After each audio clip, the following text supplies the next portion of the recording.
Hello everyone. Today I want to talk briefly about Queen Elizabeth II. Those of you who have followed me for a while know that I am a writer now, but I didn't always used to be.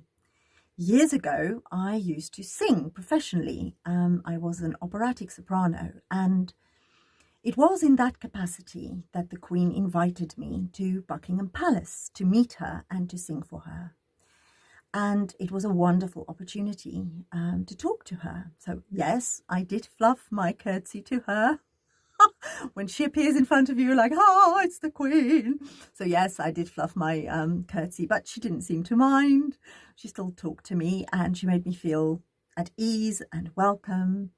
And she spoke to me for a little while. She's very funny and she was very down to earth.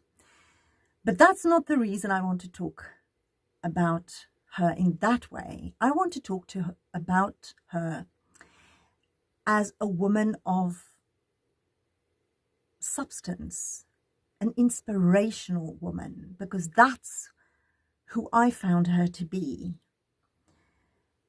I know she's been on the throne for 70 years and she pledged her life to serve her people, and wow, she did it. She worked until the very last moment, didn't she?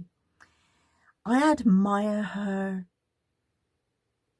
for many reasons, but I admire her most for the things that she did behind the scenes that very few people knew about.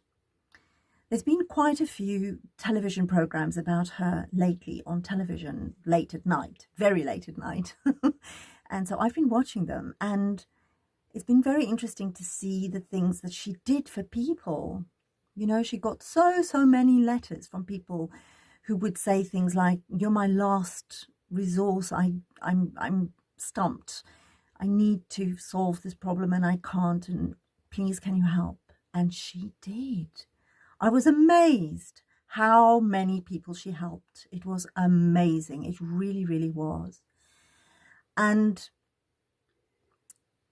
she did it with such a glad heart. She seemed really interested in people and seemed really wanting to help people. She wasn't all uppity and, oh, I'm the Queen and you off with your head if you don't follow my rules. She wasn't like that at all. And that's what I loved most about her, the fact that she was human. She was a normal woman. Okay, she was the Queen and she was born into this incredible family and riches and privilege and all of that. But she easily could have been uppity and, you know, not cared about people. But she did. She deeply cared about people.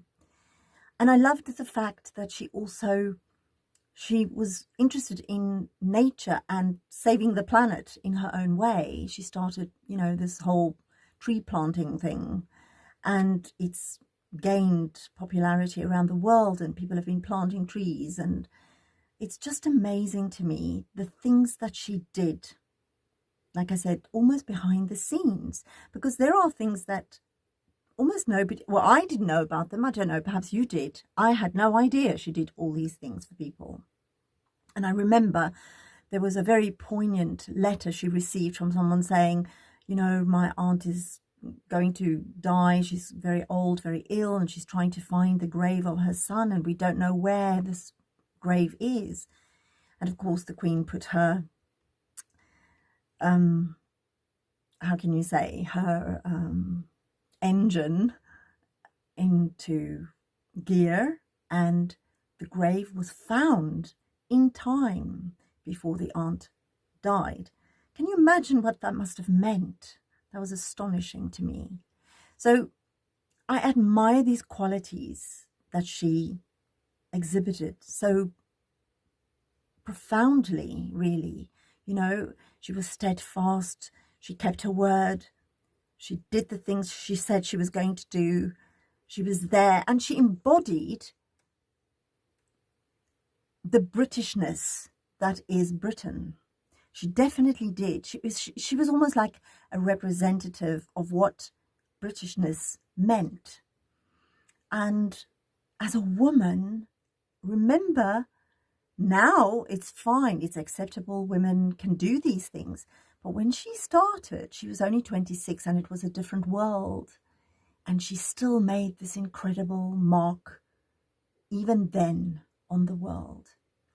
So yes, I am a fan of the Queen, and I'm sorry that she's gone, but you know, she had an incredible life. Goodness me, if I could do all the things that she did and bow out at such a wonderful age, I'd be very satisfied, I think. And I hope she is too. I hope she looks back on her life and she feels satisfied and gratified with everything she's accomplished and done, and know that she did her best.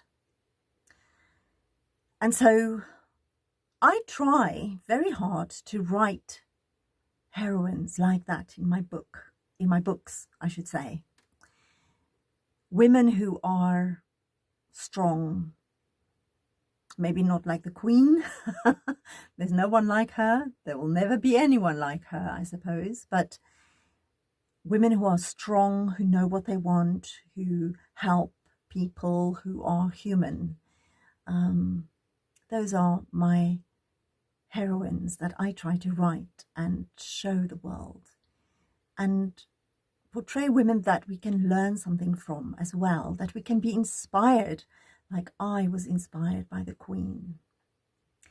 So this is my little tribute to her. It's so short, and it falls very, very short of saying thank you to this incredible woman that we were lucky enough to share the world with, and that I was privileged to meet, even just that once. So I hope she rests in peace. Thank you for listening, and I'll see you soon.